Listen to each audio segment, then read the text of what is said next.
जानम प्यार का है ये मौसम।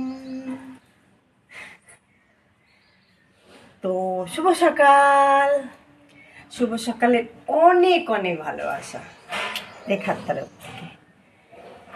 ঝকঝকে তকতকে একটা সকাল। আজকের দিনটা বেশ এরকম সবাইকার জীবনে একদম ঝকঝক তকতকে করে একটা আনন্দ করে দিনটা কাটুক। আর রেখাকে ভালো ভালো কমেন্ট করবে, ঠিক আছে? ভালো থেকো, সুস্থ থেকো, আর রেখাকে ভালো ভালো কমেন্ট করবে। টাটা। তো চাটা খেয়ে নি। হ্যাঁ, চাটা গরম, খুব গরম। এই নাবিয়েছি তো, কই রাখি, ফুদিয়ে ফুদিয়ে খেয়ে নাও।